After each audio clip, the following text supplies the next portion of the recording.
Good evening, it's 7:30 in Cape Town, and this is ZS1 DFR, operating ZS1DZ, and you're listening to the Hamnet Bulletin, the bulletin for the station of Hamnet, whose headquarters are situated at Tygerberg Hospital Provincial Emergency Management Centre. As I say, a weekly bulletin of news related to Hamnet or emergency comms in the Western Cape or the bulletin is transmitted on the 145.700 megahertz repeater in Cape Town, and we have relays onto 144.300 megahertz upper sideband, 2 meters upper sideband by kind courtesy of Sean, ZS1 Golf Alpha Fox, as well as a relay onto Echolink on the call sign ZS1 Delta Charlie Charlie hyphen Romeo, which is operated remotely by Dani, ZS1 Oscar Sierra Sierra, running the relay station at Goodwood Disaster Risk Management Centre. He is also taking it off the 700 repeater and putting it onto 3770 kilo sideband in the 80 meter band, where Davey tells me it's working, it's coming out nicely this evening. And then Dani has also got an internet link to https://Bravo India Tango .Lima Yankee /Hamnet WC Bulletin, all one word.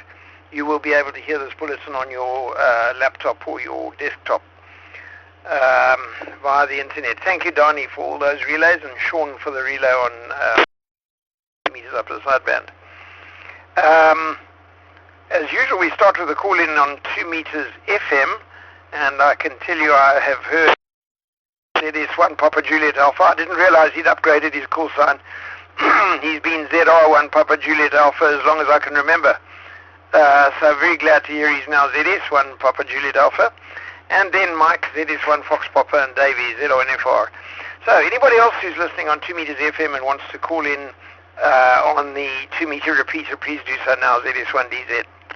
ZS1 Mike, Juliet Tango. Good evening, Dave and all. ZS1 Papa X.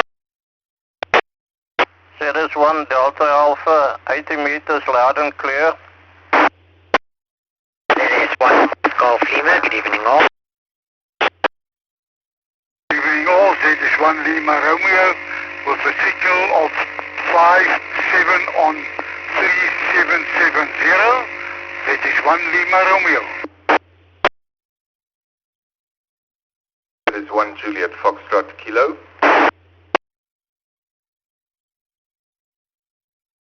ZS1 FJ on my handy. Good evening from ZS1 Romeo Bravo Tango.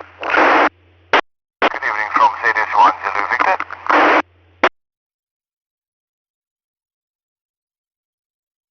Good evening, this is Zulu Romeo 10 Whiskey Bravo Mobile. Good evening all. ZS1 Bravo Tango Delta, good evening. ZS1 Tango Victor Sierra.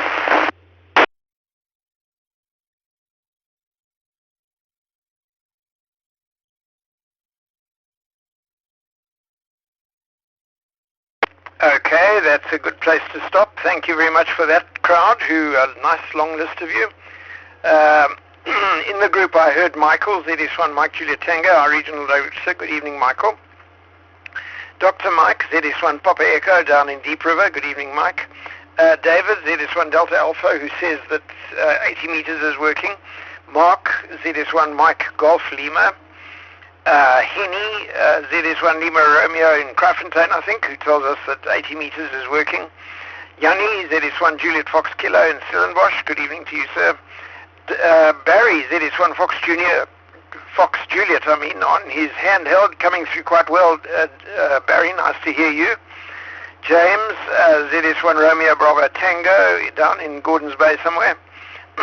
Fred, also down there in the Helderberg, ZS1 Zulu Victor. You're sounding a bit sort of microphonic or hollow, Fred, as though you're speaking into a tin can. You're trying to do that old-fashioned way with 2 tin cans and a piece of string. It sounds a bit sort of echoey, Fred. I'm not quite sure why. Not the end of the world. You're perfectly audible.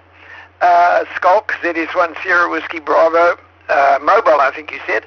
Brian, ZS1 Bravo Tango Delta, and Tunis, ZS1 Tango Victor Whiskey, audible from Ceres area. Thank you very much. Anybody else like to call in? Please go ahead, ZS1 DZ. ZS1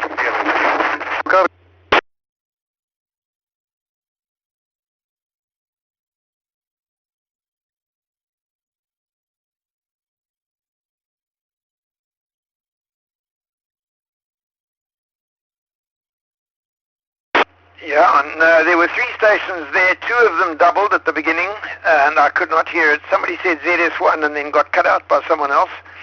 And then there was just some break in the squelch, but no audio. So there may have been 3 stations there. Would you like to try again, please, ZS1 DZ?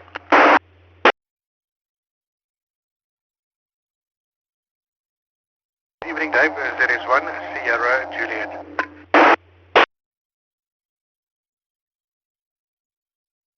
ZS1 Bravo Romeo.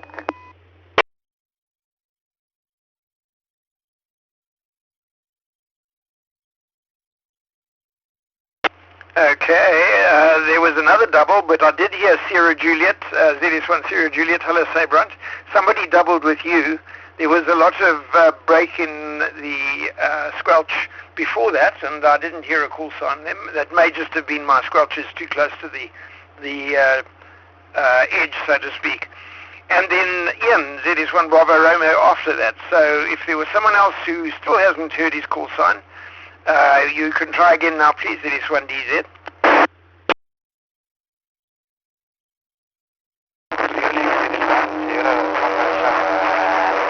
She's with a guides meeting.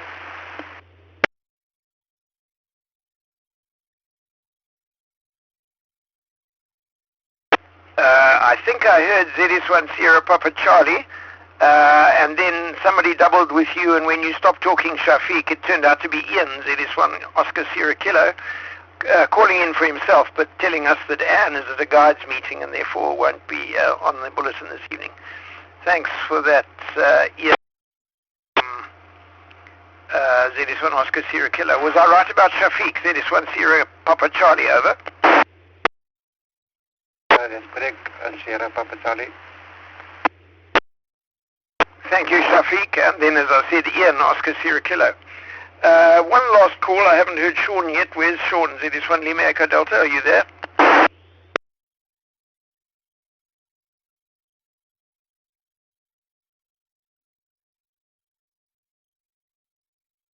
Yeah, something is breaking the squelch, but there's certainly no audio in there at all. So sounds as though your push to talk works, but your microphone doesn't.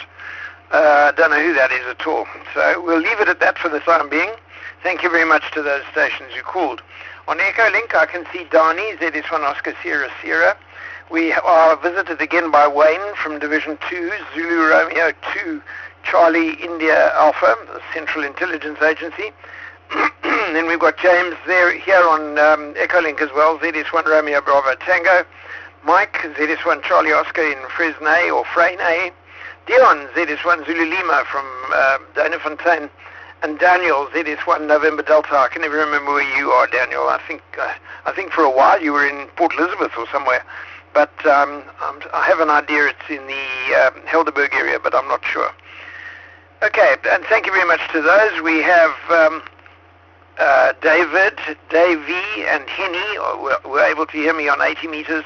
And I have apologies from Alpha Mike Sierra and from Doug, ZS1 Delta Uniform Golf, who's attending another virtual meeting. Thanks very much to all of you who called in. So we leave it at that for the time being, and we can come back to call in later on. Let me tell you about the weather. The sun rose at 5:50, 10 minutes to 6 this morning, and it set at 8 minutes past 7, which means 13 hours and 18 minutes of daylight time. Very nice. Maximum temperature here today is something of about 26.5, 27 degrees, about 1 o'clock. It's dropped back to 18.5 now, but it's 25 in the shack, so it's very comfortable. 80% humid. The wind blowing from the south-southwest as usual. Maximum wind speed today 30 kilometers an hour, but it's now in the region of 12 to 15 kilometers an hour. The barometer was fairly low since last Saturday. Low, I mean 1014 or lower. And then on Tuesday morning, it climbed to 1015.5, and then Tuesday night 1016.5, and it's now fallen back to 1011.5. So there is a drop in pressure, and I think it refers to some cold fronts which are busy going past us. I don't think they may cause cloud, but I don't think they're going to have any rain. I have to apologize for my voice this evening, chaps. I did some heavy talking earlier today and some laughing, and that usually makes my voice gruff. So forgive me, I'll do my best. What have I got in the bulletin for you this evening? Well, the Amateur Radio Today bulletin is what we'll start with, but I want to ask you a question first. ZS1DZ, please stand by.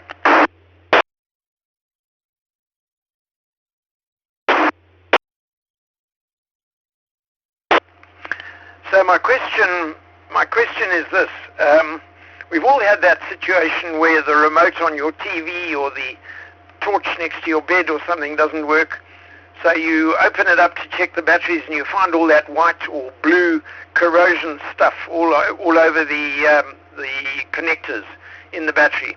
It's white, usually white these days, and it's crusty, and it kind of corrodes the metal connectors, and so your item, whatever it was you were using, if you can't get it clean, you consign it to the scrap heap and get another one, which is why e-waste is such a problem. My question is this. There are ways of dealing with that crusty stuff, and I want to know what your tricks are, please. This is not a trick question. I'd just be curious to know if anybody's got any special tricks. And I'd be very grateful if you would SMS me an answer while the bulletin's on the go, so that I can answer it again later on in the bulletin. I have one means which I found to be fairly useful, but I would be interested to hear if there are any other tricks, please. So please SMS me if you can, 083, or WhatsApp is also all right, 083-270-6843. And tell me what you do to get rid of the crusty stuff if you're not going to throw away the remote or whatever it is that you've been using. So I'll get back to that subject later in the bulletin, but let's get on with the Amateur Radio Today report from Sunday just past. It goes like this. Michael, ZS1 Mike Juliet Tango, our Western Cape Hamnet Regional Director, sent me a report about the Stellenbosch Air Show, which was held the previous Saturday. He says, on Saturday the 15th of October, the Civil Aviation Authority held an international disaster reduction awareness campaign, and Hamnet was asked to set up a display as part of the Aeronautical Rescue Coordination Centre section. The idea was to create awareness of all the different organizations involved when incidents happen. Other units there were SAPS diving units, K9 units, SARSA, EMS, Stellenbosch Fire and Rescue Accident and Incident Investigations Division, Air Traffic and Navigation Services. Hamnet Western Cape set up a field station, banners and our gazebo. The idea was to try to make contact with some of the YOTA and CQ Hokus participants activating on the same day, and in this way also educating visitors to the show as to how and where we could communicate, where we can communicate. Please stand by, ZS1DZ.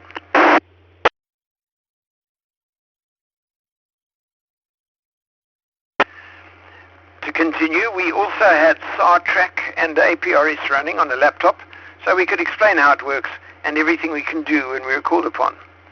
The Hamnet stand was set up by 8 hours in the morning, and we awaited the start of the show. Weather was a bit on the overcast side, and later in the day it rained. Fortunately, we had put up our gazebo, so we remained dry. Hamnet members present were ZS1 Sierra Juliet, Mike Juliet Tango, Zulu Victor, Bravo Romeo, Whiskey Whiskey, India Sierra Sierra, and Romeo Bravo Tango. We were also joined by a visitor to our region, Gert, ZS2 Golf Sierra. During the course of the day, interesting talks were presented, and there were some flight challenges posed for the participating light aircraft pilots, testing their navigation and landing skills. This was a great opportunity to network with like-minded people and to mingle with the public. The show ended at around 17 hours. Michael thanked all who participated, and I thank you, Michael, for the report. Grant, ZS6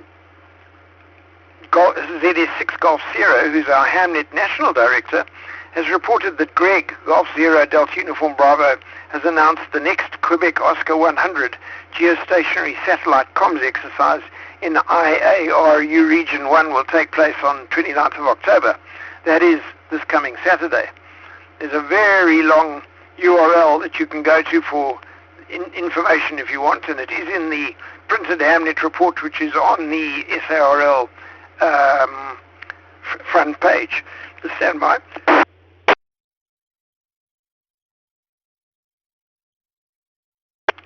Not on the SARL front page, but on the Hamnet page, which is on the front page of the SARL website. Greg has asked operators to feed station call signs through to him before the event, as he is generating messages for each station. And thank you, Grant, for sending us that. Now, James, ZS1 Romeo Bravo Tango, who's an active Hamnet member in the Western Cape, has created his own Quebec Oscar 100 station and has offered to set up his gear in a place convenient to our local members for Saturday's exercise if there is enough interest.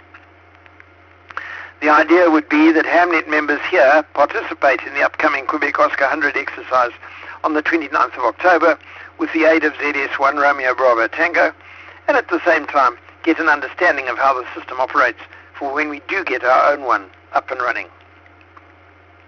This is an excellent idea, and thank you to James for offering. All Western Cape operators interested in seeing how it all works are asked to make contact with Michael, ZS1 Mike Juliet Tango, so he can gauge whether the idea has merit. Now, here's some advice for those of you planning on a Summit on the Air adventure or other type of de-expedition. Don't do it alone. Go in a group. And here is why. James Riordan, who's writing in sciencenews.org, says that even sperm cells gotta stick together. He says that bull sperm swim more effectively when in clusters, a new study shows, potentially offering insight into fertility in humans. In simulated reproductive tracts of animals like cattle and humans, the behavior increases the chances that groups of cooperative bovine sperm will outpace meandering loners as they race to fertilize a female egg cell. Physicist Chi Kwan Tung and colleagues reported on September the 27th in Frontiers in Cell and Developmental Biology. The benefits of clustering don't come down to flat-out speed. They are not faster, says Tung of North Carolina Agricultural and Technical State University in Greensboro. In terms of speed, they are comparable or slower than sperm traveling alone. But like the sperm equivalent of herds of tortoises racing individual hares, the winners are not necessarily the swiftest, but rather the ones that can stay on target. On their own, sperm tend to follow a curved path, which is a problem because the shortest distance between 2 points is a straight line. But when sperm gather in groups of 2 or more, they swim along straighter routes. Please stand by, my timer is going off.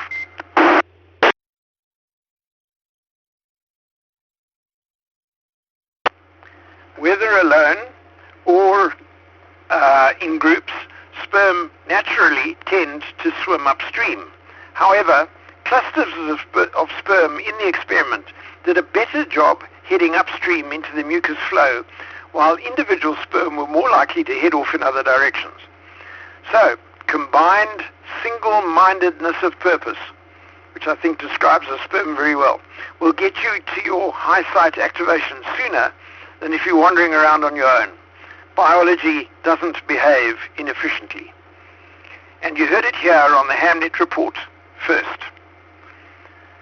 Now, on the 9th of October, a beam of light more energetic than astronomers have ever seen zipped past our planet, temporarily blinding detectors on several NASA satellites.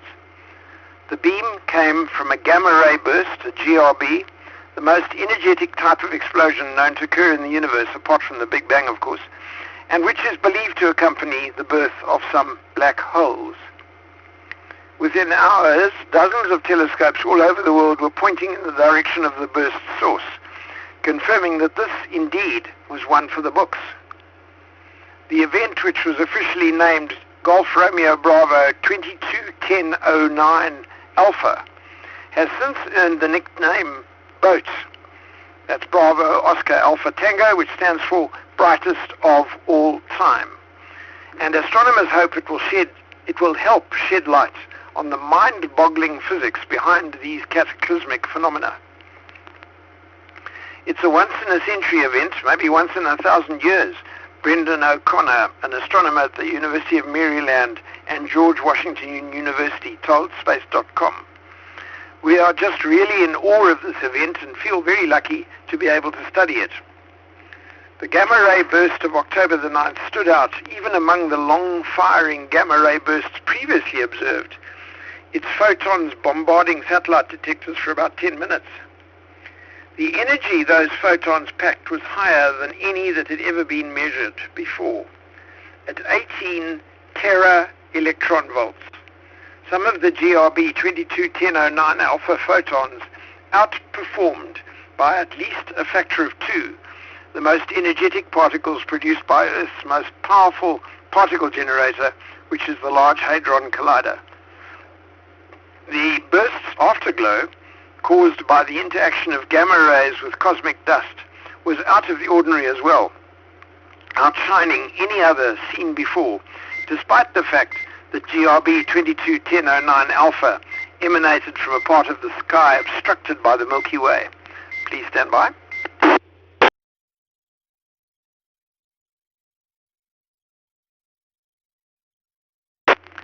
The burst of gamma rays was apparently so powerful that it ionized Earth's atmosphere and disrupted long-wave radio communications.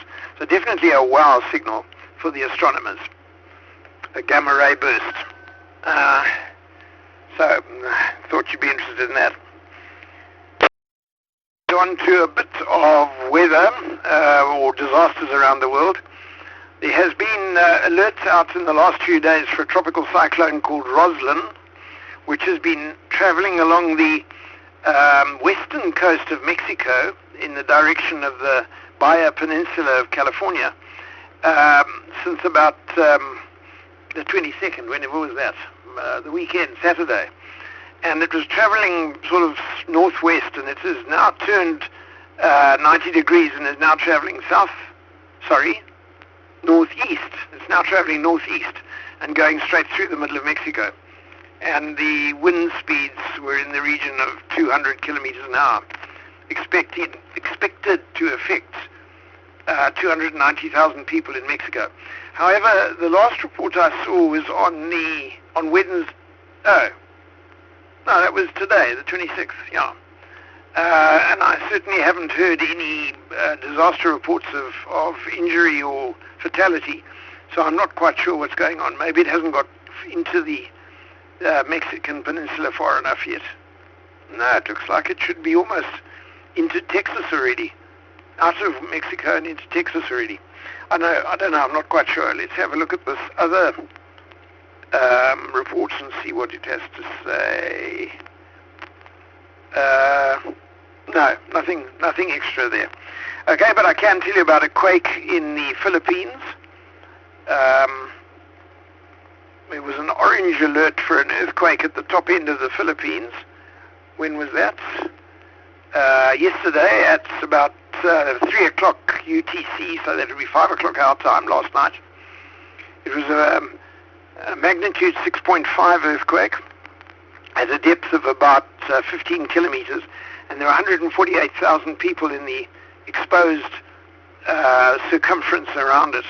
Again, I haven't heard of any injury or loss of life since yesterday. Please stand by, I need to clear my throat.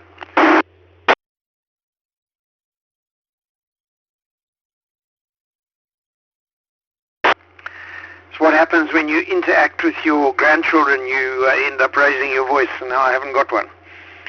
Let's move on. Let me just mention Quebec Oscar 100. Well, it again, as we talked about during the bulletin, during the report, the possibility of James bringing his station to the ZS1 Delta Zulu campus, so to speak, and that has been confirmed.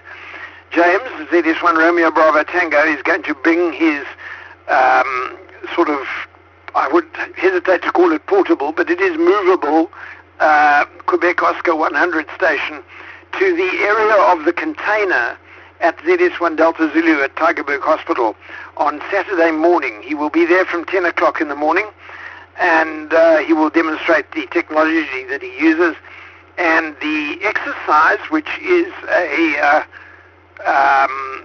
you can say a hemispherical exercise for the hemisphere that includes IARU Region 1, takes place from 11 until 1 o'clock. And so thank you, James, for being willing to do that. And all amateurs who are interested in Quebec Oscar 100 and geostationary satellite comms are invited to attend. There's no facility there for refreshments of any sort, so bring your own if you want to. If it's going to be a hot morning and you're going to need liquid refreshment, bring something along. But we hope that things will go successfully, and there's plenty of grassed area there next to the container, so James can set up out of the way and away from any metal work, I guess, and he will easily be able to access the satellites. We look forward to that. Thank you, James. Now, I've got some Foundation news for you. Let me just close these windows. Here we are. Ono has talked this week about the physical fitness that's required to be a radio amateur. He says, when people think about and discuss my chosen hobby, which is amateur radio, there's often a perception that it's old men sitting behind a radio tapping on a Morse key, making beeping noises, surrounded by all manner of imposing equipment, stacked thick and high in a tiny room that soon becomes too stifling to spend much time in. While such scenes might exist, often reinforced by old photos and messy Radio Shacks, any self-respecting amateur will tell you that plenty of time is spent outside the shack dealing with antennas, coax and earthing systems. Please stand by.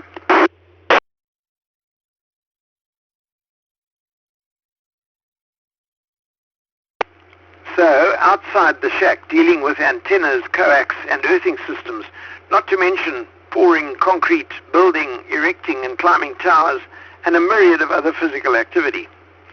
Ono's experience has shown that his own inertia bending acts often involve things like camping, portable operation in ever-changing environments, throwing ropes into trees and recovering those later, erecting verticals, tying down squid poles and other muscular movements, like building temporary rotators lashed to a nearest utility vehicle to take advantage of a multi-band Yagi that someone brought along to play with during a field day.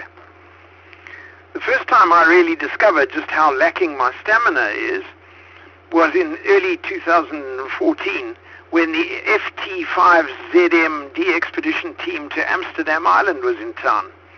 I had the pleasure of spending a day with a couple of team members showing off the sights of my QTH, which is Perth in Western Australia. In the middle of the city is Kings Park. To give you a sense of scale, at over 400 hectares, Perth's Kings Park is larger than New York Central Park and London's Hyde Park. One of the attractions is the dual spiral staircase DNA Tower. At 15 meters height, it's the highest viewing point in Kings Park, offering 360-degree views of the park and the city surrounding it. Commissioned in 1966, the tower has 101 steps and has recently been refurbished. It derived its name from the DNA double helix molecule, which is how the staircases are arranged. Now, one of my companions on the climb to the top was a sprightly amateur who's been licensed a decade longer than I've been alive. I marveled when Arnie, who's November 6 Hotel Charlie, essentially ran up the tower when all I was able to achieve was puff my way up in his wake. Since then, I've discovered that doing 24-hour contests, camping, and other fun stuff now absolutely kicks the stuffing out of me, often requiring that I spend a day in a small dark room recovering with a blanket over my head.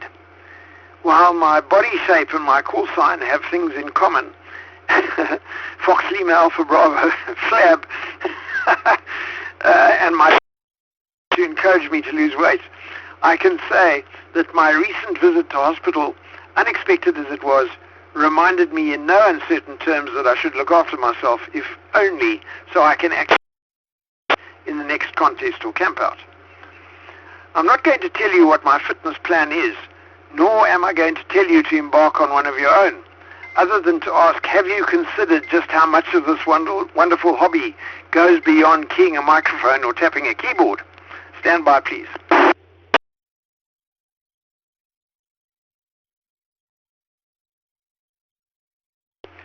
And of course, that means you must consider just how safe you really are when you next climb up a ladder, tower, or other height to fix an antenna. Speaking of health, Ono says he's been absolutely blown away by the incoming messages, offers of help, shared gallbladder emergency and post and more from people who I've known for years, through to amateurs who took a chance to introduce themselves and wish me well.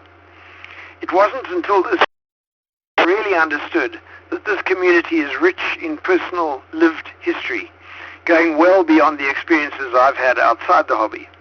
I'm grateful for your encouragement and intend to keep fighting to get well. It's going to take some time, but I'm looking forward to when I can next camp out and not regret my life choices. So, says Ono, get off your sedentary and go do something. And I think that's good advice to us all.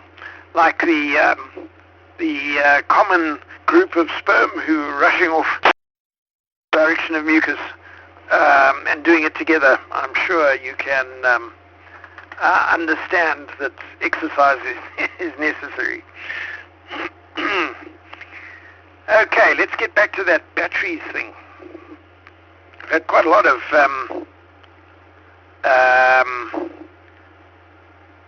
answers actually. 1, 2, 3, 4, 5. Well done, thank you. So, what is this leaky stuff that comes out of batteries? And hackaday.com says non-rechargeable chemistries, but the commercial ones we're most familiar with are the zinc-carbon dry cells, and then the alkaline, which are zinc-manganese dioxide cells.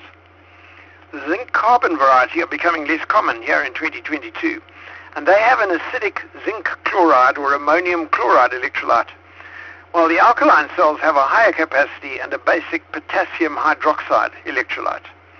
They both have different failure modes that result in the leaky cells, so it's worth taking a look at each one. The failure mode of the zinc-carbon cell is a chemical one. The acidic electrolyte reacts with the zinc anode and eventually eats through it. The leaking electrolyte then attacks the surrounding circuitry and battery clips. It's hardly a concentrated acid, but it's enough to do plenty of damage over the years. Meanwhile, an alkaline cell has a buildup of hydrogen as it degrades. It incorporates a vent, which allows the hydrogen to escape. Sorry, stand by. I'll carry on as soon as I reset the timer. ZS1DZ.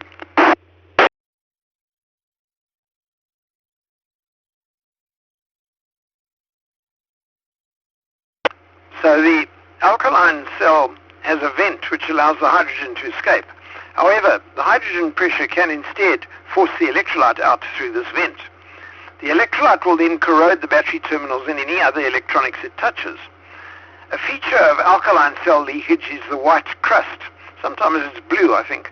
But this crust is potassium carbonate, formed from the reaction between the potassium hydroxide electrolyte and carbon dioxide in the air. And how much damage has been done is usually a function of how long the leaking batteries have been in the device. Sometimes one is lucky and the battery contacts are salvageable. Otherwise, they are too far gone and a replacement has to be found. The writer of this Hackaday thingy says that thanks to the miracle of international commerce, it's usually possible to find a contact the same or very similar to the old one. This is in your remote, whatever. And he recommends a quick AliExpress search on terms such as AA battery spring. And that will return numerous options, and it's simply a case then of paging through to find the one you need on the terms you like. It goes on and on and on after that and talks about lithium and so on. Interestingly, the rest of the article strongly mentions, and I don't like trade names, but I'm going to anyway, that Duracell batteries leak more than other cells do. And somebody said, yes, Energizer cells don't leak. And I don't know what your experience is, but I've got a couple of remotes here, and when I wonder whether they're working or not, and I take the back off, I find that there are a couple of these Chinese cells in of unheard of trade names, sometimes blue, sometimes gold, all sorts of funny colors, and they never leak. And sometimes they're still working, but I do find, and I'm sure you found as well, that if your remote doesn't work, what you do is you roll the batteries in their holder. Roll them a bit, because what's happening is they're corroding a little at their tips and not making good contact. Right, so let me tell you what the 7 people or more have said here, what they do. Yanni Kirsten does the same as I do. That's ZS1 JFK. He says, I remove the corroded metal parts and leave them for a while in a tub of vinegar. Then just rub... No, wait a minute. My blooming phone switched itself off. Where are we? Here we are. No, that's not it. Where's Yanni? Then just rub with a sponge. I don't bother to do that, Yanni. I use a toothbrush. Rinse under clean water and let dry. And that's fine. That's exactly what I do, Yanni. Thanks very much. See this one, JFK, and stand by.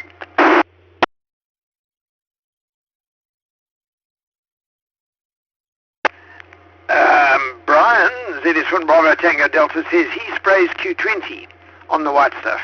It might well work, Brian. I've never tried it. Michael, ZS1 Mike Juliet Tango, says bicarbonate and hot water. I'm not sure that I understand that answer, Michael, unless you're talking about these which have an acid discharge, let's call it. In that case, you do want to neutralize it with bicarb. But if it's an alkaline cell, then it's releasing an acid, or it's releasing a salt, potassium carbonate, and you want to dissolve the salt with an acid. So vinegar is a better choice there. But interesting, so bicarb and hot water, not to be ignored. Davey says, Z1FI, I clean my remotes before they get crusty if possible. I use an earbud with meths or benzene. Do not use contact cleaning spray. This cleans the carbon coating on the push buttons. You can check the infrared signal with your phone's camera. Yes, I've heard that one, Davey. Shine the tip of the remote into your phone's camera and you ought to be able to see the infrared element shining to see if the remote is working. Thank you, Davey. Then we had, who's the Skok? Scrape off lightly, then use fine sandpaper or water paper for final cleaning contact. Yes, I agree, provided if it's not terribly crusty. But I find vinegar in a toothbrush. Lem very practically says, use your wife's toothbrush. Thank you, Lem. That's very good advice. Yeah, and don't forget to put it back in the toothbrush holder when you've finished HR. Have I left anybody out? I don't think so. 1, 2, 3, 4, 5, 6. Yes, I think I have left someone out.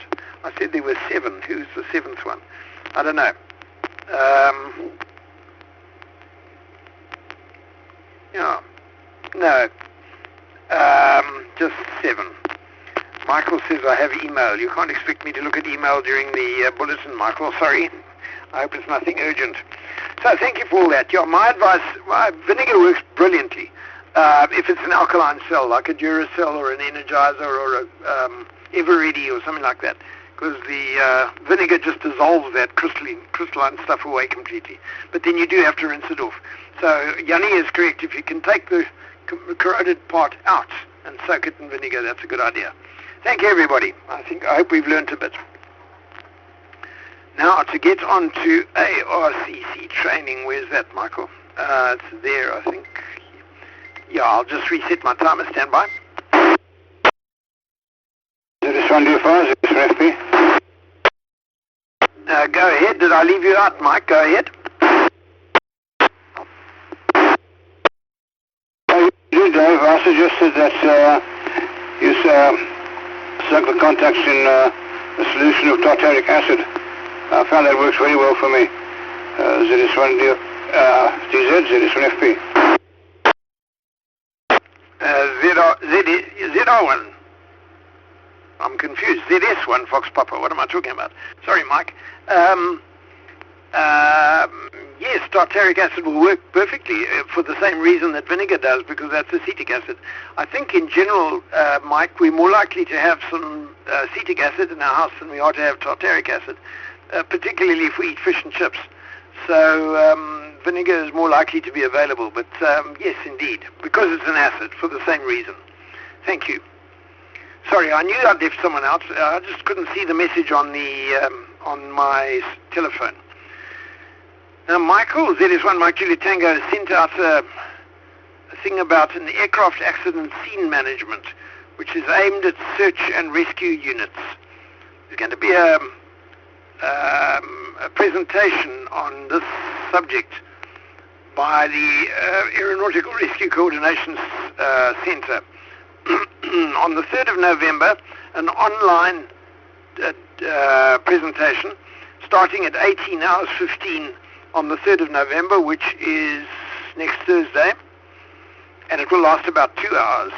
And there is a click for if you want to attend it, but the person to contact is Greg, who you contacted 082 875 5939. I say again, 082 875 5939. So that's if you want to attend an Aeronautical Rescue Coordination Center Accident Scene Management Seminar. Thanks for sending that one out, Michael. And we've got a repeater working group status report this week, which I will just refer to. There have been no donations received since the last report, but this report was sent out last night, and today I see there's a message to a certain well-known amateur who's listening to this bulletin to thank him for a donation of some sort. So thank you to that person, who we'll mention next week when it's issued in next week's status report. Cash donations, high-quality N-type male and female connectors for half-inch HELIACs, VHF and UHF ferrite circulators, and N-type female-to-female lightning protection units are what the repeater working group can benefit from. I'm not going to go through the whole thing because it's a bit boring for those of you who know it already. Everything is working except repeat after me, and I'll reset my timer and tell you in a moment. Please stand by. ZS1DZ. ZS1D, also send SMS, but you didn't notify me. I beg your pardon, David. What did you say? Over. You didn't, did you not get it, ZS1DA?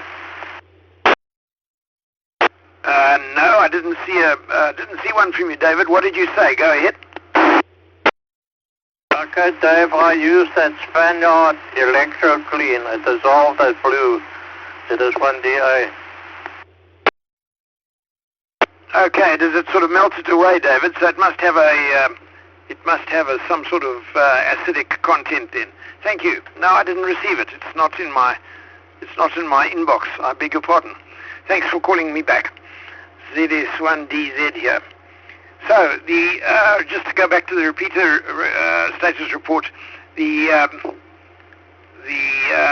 repeaters that aren't working is the Dana Bay link between Riversdale and George, the Onrasburg or Hermanus repeater, which has been taken down, as you know, and then the UHF link that connects Hanskop on Solaris Pass to Havakwa on the Toyskloof. So they are not connected with the UHF link. Otherwise, everything else works perfectly. And we're very grateful to the repeater working group. Remember the email address if you want to log on to get the banking details to make a donation is www.wcrwg.co.za.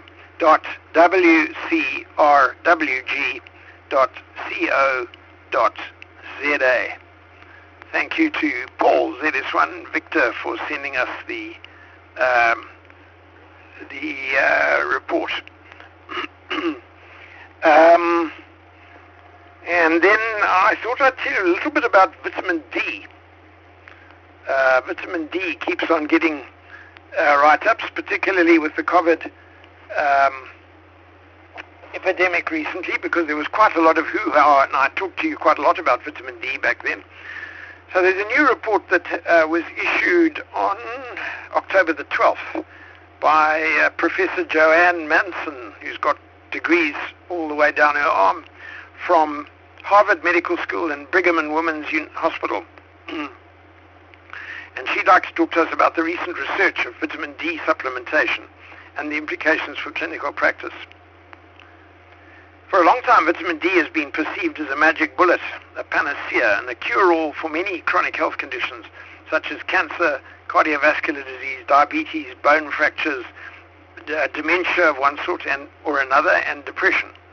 Many of the findings, though, have been from observational studies where a higher blood level of vitamin D3 actually, has been linked to a lower risk of these health conditions.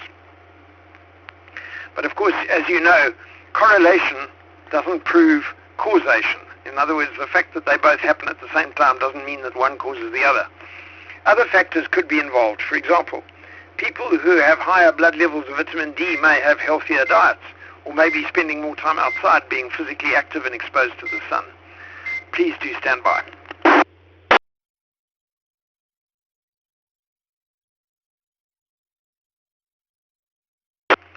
So when the randomized trials began to emerge, in many of these large-scale trials, the findings were generally neutral for cardiovascular disease, total cancer, diabetes, dementia, depression, and many other health outcomes, including fractures. So the question was asked, does this mean that vitamin D is not important to health? And her answer is to the contrary. These findings suggest that vitamin D is so essential to health that we need only small to moderate amounts of vitamin D. It's very tightly regulated in the body, the metabolism and function of vitamin D. Even small to moderate amounts will meet the requirements for vitamin D and bone health, and many other outcomes.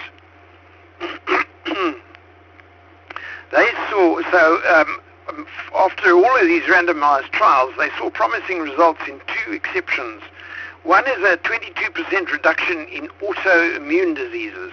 These are conditions where your body attacks your own tissues, like rheumatoid arthritis, psoriasis, I suppose to a certain degree asthma,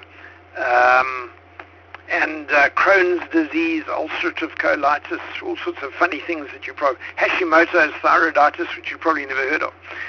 And there was also a 17% reduction in advanced cancers when vitamin D was raised. So very small doses of vitamin D had actually signaled a reduction in advanced cancers. And they used a dose of 2,000 international units. But overall, it's recommended that small to moderate amounts of vitamin D are adequate among the healthy population. Most people do not need screening or even supplements. But the way in which vitamin D works suggests it may reduce inflammation. And that was why they thought it reduced the severity of COVID. They actually still haven't decided finally whether more than 2,000 international units of vitamin D makes a difference to COVID, so that's still awaited.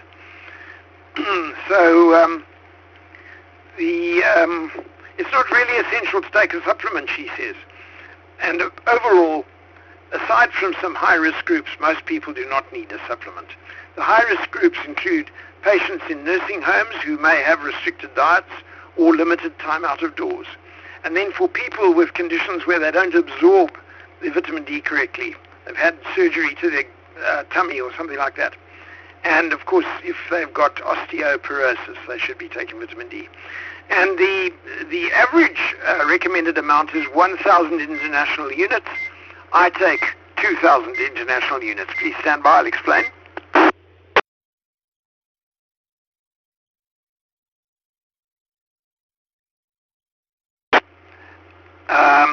It has been shown that it is very safe to take vitamin D, and 2,000 international units is totally safe. And I figured at the beginning of the COVID epidemic, I better make sure if I am vitamin D deficient, because I don't go out in the sun very much, that I overdo it rather than underdo it.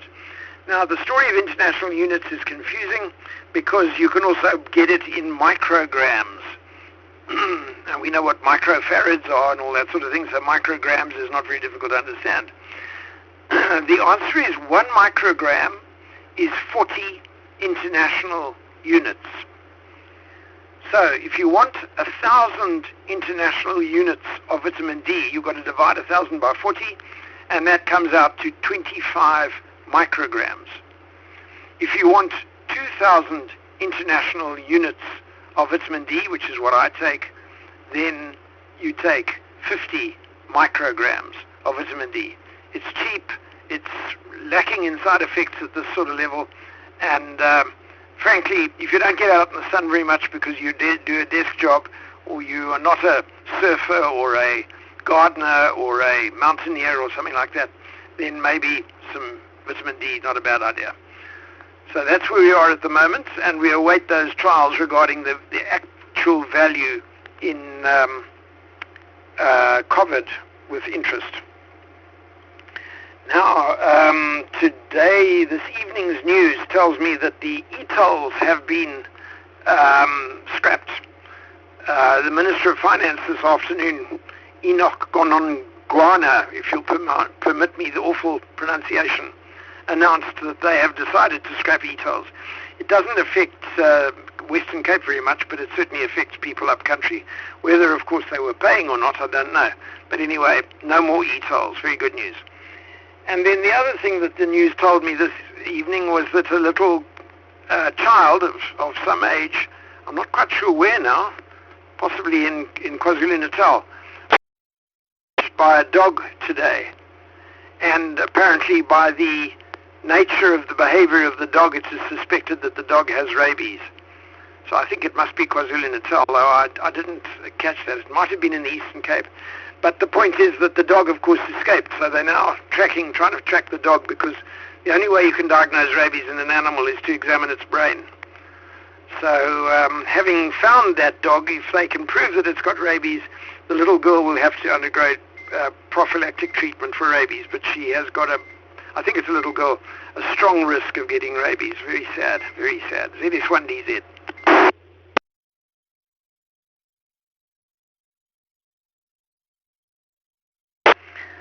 I see we've been joined by Chris, ZS1 Fox Charlie, on the Echolink channel. I think he normally puts it onto a local relay on the Jacobsbaai area. Thank you, Chris. Good evening to you on Echolink. I'm not sure how long you've been there, but I've only just noticed you now. My apologies. We're now going to give you some weather. The synoptic charts. Yeah, it shows a high-pressure cell to the west of us, a high-pressure cell to the southeast of us, and a cold front more or less exactly opposite us going past below us. So that's probably why the barometer has gone down a bit. The Meteosat photo shows the trough from the bottom end of Angola across Namibia and Botswana and into the Southern Cape, which is a summer cloud pattern, and a clear Western Cape. The rest of the country is actually patchily covered in cloud as well. The weather forecast says partly cloudy tomorrow with no rain, 15 to 23. Friday, 8/8 cloud, 14 to 24, no rain. Saturday, equally cloudy, 16 to 22, no rain, so it should be good for ZS1 Delta Zulu if you want to come to the Quebec Oscar station. Sunday, cloudy again, 14 to 20, no rain. Monday and Tuesday, clear skies, 21 on Monday, 23 on Tuesday, no rain. The sun has got 72 sunspots scattered all over the show in groups. The solar flux index is only 116. Well, it could be worse. The K index is 1, which is very nice. So the conditions on 80 and 40 are fair by day and good by night. 30 and 20 are good by both day and night. And 17 and 15 fair by day and night. The near vertical incidence skywave propagation forecast has deteriorated a bit since earlier in the month when we were talking about a frequency of optimal transmission up at 10 megs. The frequency of optimal transmission now just makes it to 40 meters at lunchtime, and of course 60 in the morning and afternoon and 80 by night. The maximum usable frequency is just above 8 megs at midday, so you might succeed with 40 meters, but if you don't, use 60 meters on near vertical incidence skywave. Now, finally, once I reset my timer, finally, stand by please, it is 1DZ.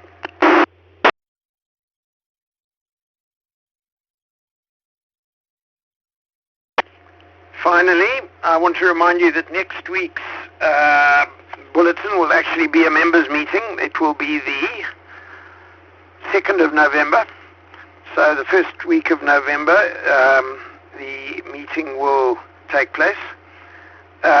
So we will not be on the air next Wednesday night unless something happens and the meeting is cancelled for any reason.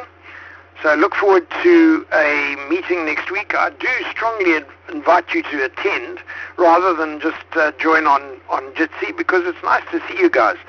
And when you sit anonymously behind a computer screen, the rear end of you becomes squarer by the minute. And Ono, with his suggestion that you stop being so sedentary, is good advice. So get off your whatever that part is called and come to the meeting, chaps. Tell you another reason why you should come is because afterwards we're going to run a little QSO party again.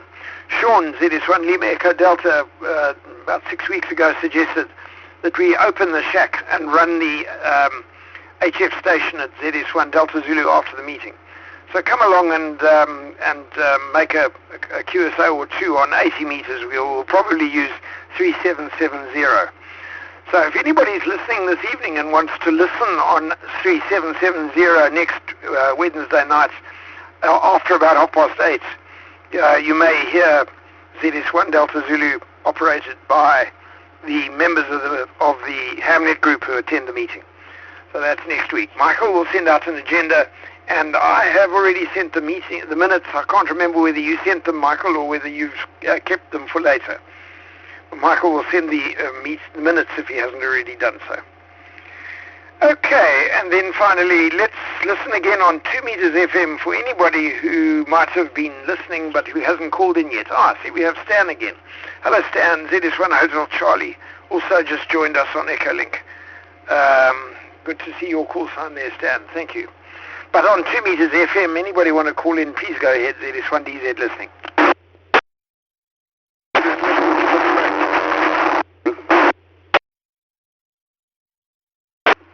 Evening, Dave, ZS1 Echo Zulu.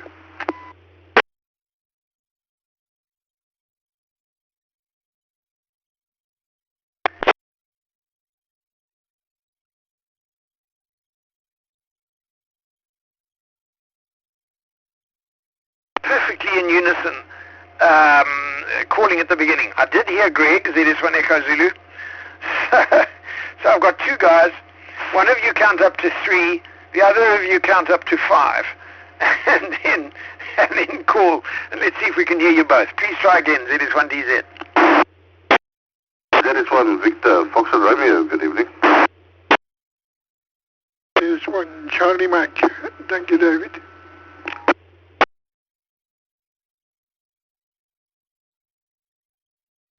Hello, Calvin.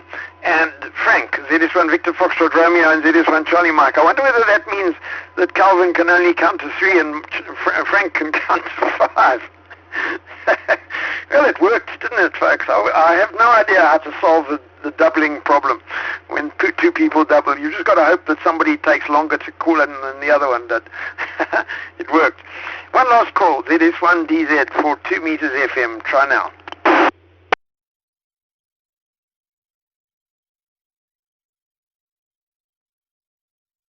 Okay, you've had enough of me. I understand. I have enough of me too. The telephone numbers you love to hate: Metro Emergency Medical Services at Tygerberg Hospital, Provincial Emergency Hotline for the entire province, 021 937 0300. That's 021 937 0300. The Traffic Management Centre at Goodwood Disaster Risk Management Centre is 021 596 1999. That's 021 596 1999. ESCOM's 24-hour a day hotline is 08600, and then you type in Echo Sierra Kilo Oscar Mike on your phone, and you will be typing 08600375566. And I've got so good at reading these numbers that I can actually remember the City of Cape Town one off by heart, and I've had times because of leaking water mains down the road. City of Cape Town, for all municipal faults, 086-01-3-089. That's 086-01-03-0, and then follow the prompts according to the language and the department you wish to contact. That's it. I hope you are still alive and haven't run out of oxygen listening to me stealing it all. Have a good evening, everybody. Remain. Hope to see you on Saturday morning at Tygerberg. And definitely see you next Wednesday night at 7:30 at the meeting at Tygerberg's PEMC. Remain radioactive in the meantime. Help your fellow man.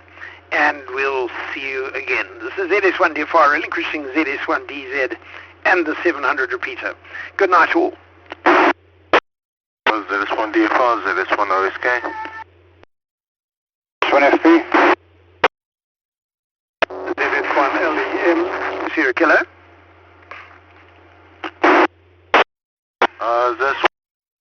ZS1LED, ZS1LEM just quickly called.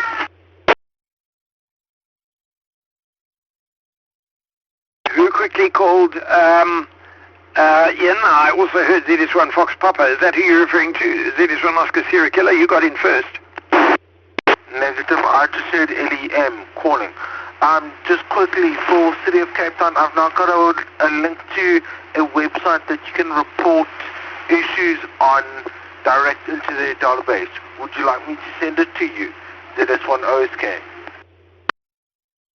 If it's not too difficult, Ian, you can read it out now. Lem must have been operating simplex because he didn't trigger the repeater at all. But you can read it out if it's not too complex. Ian, go ahead. Unfortunately, I don't have it with me now, but I can put it on the Hamnet discussion group, if that would be all right with you. Yeah, that would be a good idea. Thank you. And otherwise, you can send it to me, and we can just send it to Hamnet Western Cape. But yes, I think I've heard about an email address, and I think there's a WhatsApp number as well. But I have heard about an email address. Thank you, Ian. Let's call Mike in, ZS1 Fox Papa. ZS1DFR, ZS1FP, evening to you again, David. Sandy and I think that what you mentioned about the sperm cells is going to be about the most useless information we've heard for quite a long time. ZS1DFR, ZS1FP. Well, I was talking about bovine sperm in general, Michael. You're telling me I was talking bull. Yeah, no, look, I had to fill the bulletin and I found this thing interesting and I thought I could draw it into de-expeditions and summits on the air. I thought it was jolly clever of me, if you don't mind me saying so. ZS1 Fox Papa, ZS1 DFR. David said one, but it's a very good laugh at it. ZS1 DFR, FP. I like the idea. I like the idea of the sperm cells being single-minded, Mike. And as are radio amateurs when they're keen on activating a summit on the air. I think equally single-minded HI. ZS1 Fox Papa, ZS1 DFR. Okay, David, that all we've got in common. Okay, I'm not going to keep it. There's want to finish supper. ZS1 DFR, ZS1 FP. Good show, Mike. Enjoy it. Have a nice evening. ZS1 Fox Papa, ZS1 DFR. Lem, are you still listening there? Did you want to call over? ZS1 DFR, ZS1 LM. Sorry, Dave, I was on dual watch and then I was on the wrong, what do you call it? You know, I had two things on my radio and I was, you know, you got to select it as main and I had the wrong one. So I was trying to call something else. But anyway, I am here. I just missed the very beginning, and but I got the rest of it. Yeah, thanks, Dave. Cheers. 7-3. Okay, Lem, that explains it. It is one LEM. So that's why Ian heard you. He probably had another radio on at the same time. And he heard you on the other frequency and your dual watch. Good stuff. Thanks for being there. ZS1 Lima Echo Mike, ZS1 DFR. ZS1 DFR, ZS1 OSK again. Go ahead, Ian. Dave, I'm monitoring a single frequency.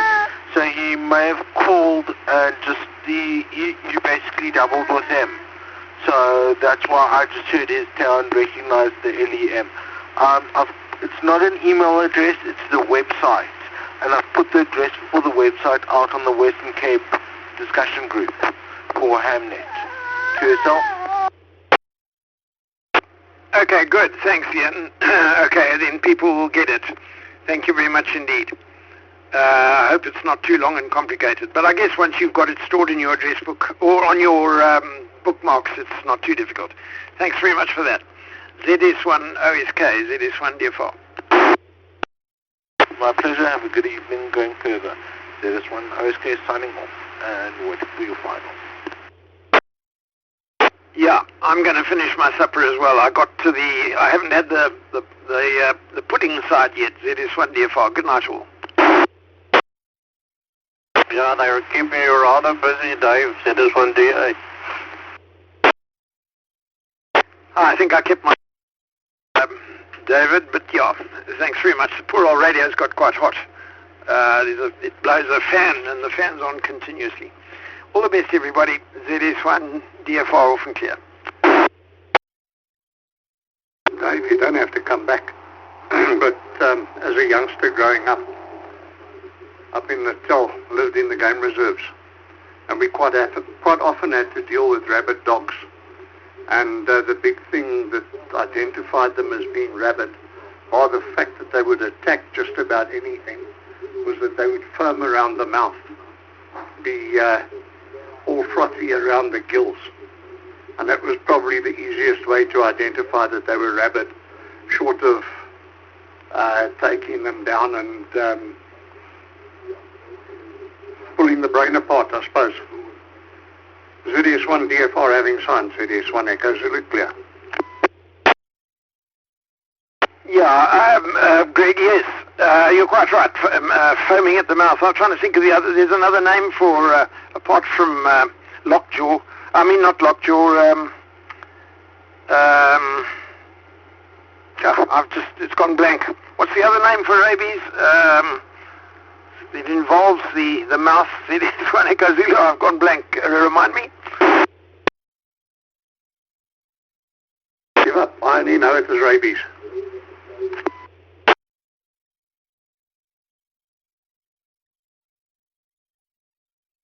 Sure. I've just gone totally blank. I just can't think of it. There is another name that is associated with the foaming at the mouth, Greg. And yeah, well look, if you see a dog that's behaving like that, attacking unprovoked, doesn't matter what it's attacking, it attacks everything, then you are kind of obliged to put it out of your misery and out of risk of damaging anybody else or infecting anybody else. Whether you send its brain off for tests or not, the reason for sending the brain off would be to try to isolate the animals that got bitten by it or treat the humans that got bitten by it. The other name will come to me in the middle of the night. That salivation, foaming at the mouth. What the hang is it called? I've lost it. Anyway, maybe pudding will help me get it back, Greg. I'll let you know if I remember. ZS1 Echo Zulu. Good night. Greetings to Ursula. ZS1 DFR. Okay, Dave, those senior moments, lapses of memory, become more frequent with advancing age. 7-3, have a good evening. You're right, Greg. I don't have junior moments anymore. ZS1 Echo Zulu. Bye-bye.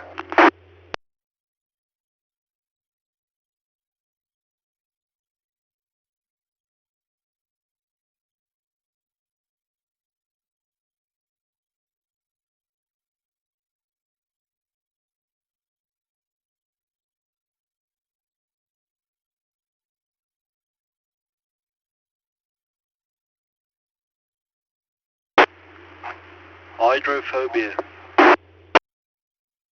There you go, hydrophobia.